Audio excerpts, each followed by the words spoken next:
Welcome back guys to another video tutorial for free code cap section Redux, and in this one we're going to be learning why to never mutate the state. Alright, so these final challenges describe several methods of enforcing the key principles of state immutability in Redux. Immutable state means that you should never modify the state directly.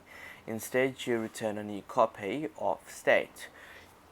So, for example, if you took a snapshot of a state of Redux app, over time you will see something like state 1, state 2, state 3, state 4, which is kind of like coming from the version control. Alright, so and so on, where each state may be similar to the last, but each is a distinct piece of data.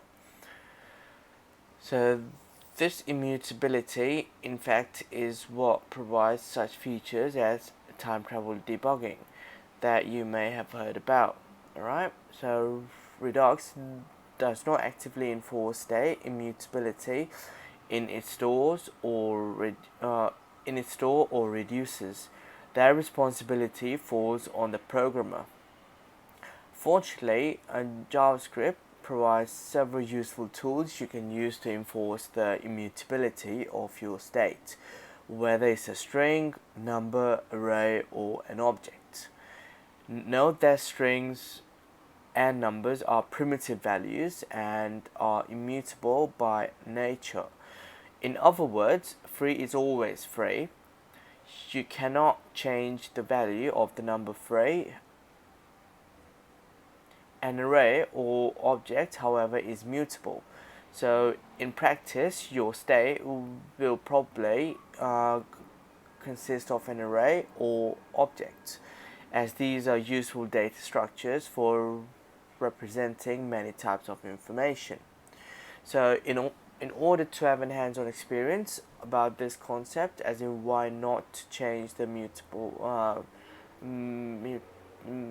why not to change the state, we're gonna have a bit of a hands-on session, so which involves solving this challenge here. So it says that there's a store and reducer in the code editor for managing to-do items. Alright, so it's talking about this store here and this reducer here, immutable reducer. Alright, in the code editor for managing to-do items, and it says finish writing the add to-do case in the reducer to append a new to-do to the state. So this is a add to do.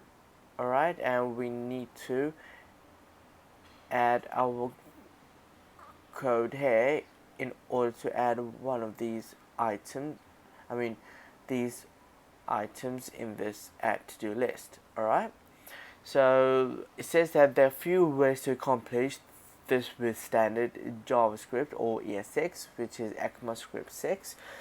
See if you can find a way to return a new array with an item from action.todo appended to the end. So we need to add some code here, but it also says as comments that don't mutate stay here or the test will fail. So remember that we can't do that. Okay, so I'm gonna simply add a bit of code over here. So I'm gonna return the state and then add the to do, action to do's, all these items to my state. Alright, so to do, and that's about it really. There we go. Hopefully the test passes. Let's have a look. Nope, it does not pass. Where did I go wrong?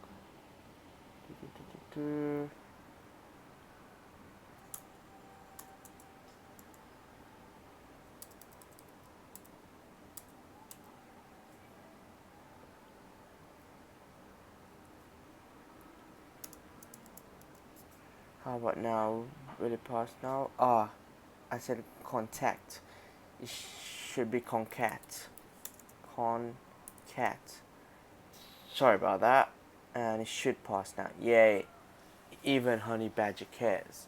Alright guys, I really hope you guys understood why not to change the states, and I really hope that this tutorial helped aid your understanding. If you have any questions, feel free to comment below and I'll make sure I'll get back to you as soon as I can. And until the next video, have fun practicing this concept, and I'll see you in the next one.